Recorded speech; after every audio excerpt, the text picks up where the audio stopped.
गीता पांडे जी। राधे राधे। राधे राधे महाराज जी, आपके चरणों में कोटि कोटि प्रणाम। महाराज जी, जब मैं राधा नाम लेती हूँ या जपती हूँ तो मुझे लगता है कि शिव जी या गणेश जी कह रहे हैं हमारा भी नाम जप करो, हमारा भी नाम जप करो। तो मैं कंफ्यूज हो जाती हूँ किसका नाम लूं? तो समय गणेश गणेश बोल रहे, जब शिव जी बोले तो शिव जी बोल रहे हो, तो परेशानी क्या है?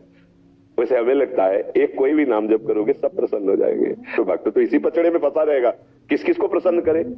गोस्वामी जी कह रहे हैं, संकेत में समझिए, जा पर कृपा राम की होई, ता पर कृपा करे सब कोई। अगर आप राधा राधा रट रहे, कृष्ण कृष्ण रट रहे, कोई भी देवी देवता आपके विरुद्ध नहीं हो सकता, क्योंकि यही बने हुए हैं, यही प्रभु बने हुए हैं, और कोई दूसरा नहीं है। कभी ऐसा नहीं कि राम राम रट रहे तो शंकर जी त्रिशूल लेके नाराज हो रहे, मुझे क्यों जल नहीं चढ़ाया, मेरा नाम क्यों, और गणेश जी नाराज हो रहे कि मुझे लड्डू क्यों नहीं पवाए, मेरा स्मरण क्यों ले। एक जगह पवा दो, पूरे विश्व का भरण पोषण करने वाले विश्वात्मा भगवान को भोग लगाया, सब तृप्त हो गए, सब तृप्त हो गए। देखो एक प्रसंग में आता है कि जब दुर्योधन ने दुर्वासा जी को प्रसन्न कर लिया तो पांडवों के विनाश के लिए एक वरदान मांगा कि जब द्रौपदी जी अपनी बटलोई जो सूर्य भगवान ने दी थी उससे प्रसाद पाले तब आप शिष्यों सहित जाएं। हजारों शिष्य उनके कहते, 60,000 शिष्य थे, और उस शिष्य मंडली से आप स्वागत स्वीकार करें। देखो 4 महीना सेवा का ये फल मांगा, दुष्ट बुद्धि उनके विनाश के लिए। दुर्वासा जी ध्यान के द्वारा देखा, जब द्रौपदी जी बटलोई से पा चुकी तो उसमें वरदान था कि जब तक द्रौपदी जी नहीं पाएंगे तब तक वो चाहे हजारों 10,000 आ जाओ पालो, अगर द्रौपदी जी पाले फिर कुछ नहीं होगा उसमें। दुर्वासा जी पहुंचे शिष्यों के साथ, महाराज युधिष्ठिर जी ने देखा, प्रणाम किया, महाराज स्वागत है आपका, आओ प्रसाद की व्यवस्था, क्योंकि संतों से ऐसी बात की जाती। तो उन्होंने कहा मैं आता हूं प्रसाद पाने, यमुना स्नान करके थोड़ा अपना नित्य कर्म करके आ रहा हूं। युधिष्ठिर जी कांप गए कि इतने शिष्य हैं, कंदमूल फल भी इकट्ठा नहीं हो सकता। द्रौपदी जी से पूछा बटलोई में पा लिया आपने? बोले पा लिया। और तो बिल्कुल शिथिल हो गए। द्रौपदी जी का शिथिल क्यों हो गए?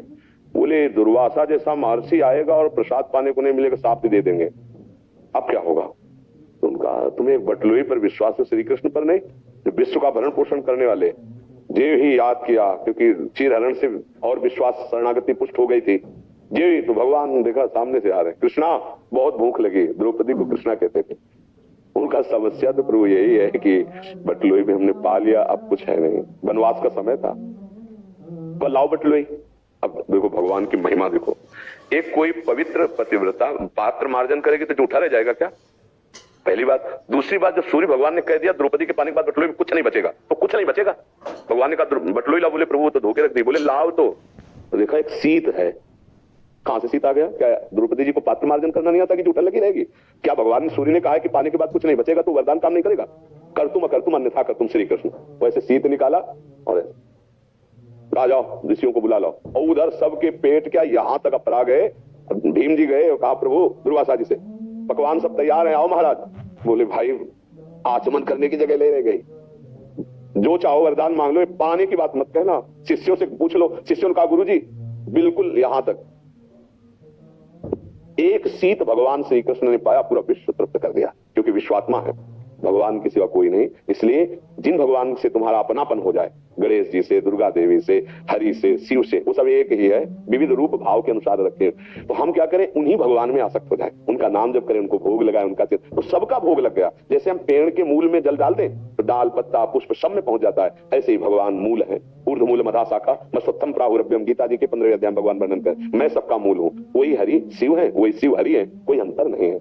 वही गजानन है, वही चतुरानन है ब्रह्मा जी के रूप में।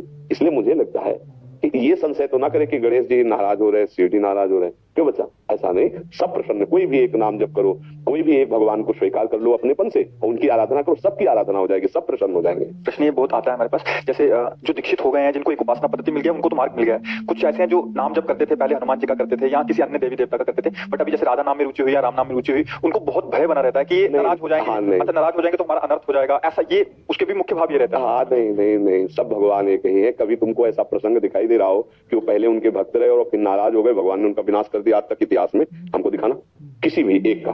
हाँ, भक्त का अगर कोई अनर्थ करेगा तो बात हो सकती। जैसे देवी जी की उपासना करते थे दस्यु लोग, चोर लोग, उन्होंने एक कामना की कि अगर हमारे पुत्र हो जाएगा तो हम मनुष्य की बलि चढ़ाएंगे।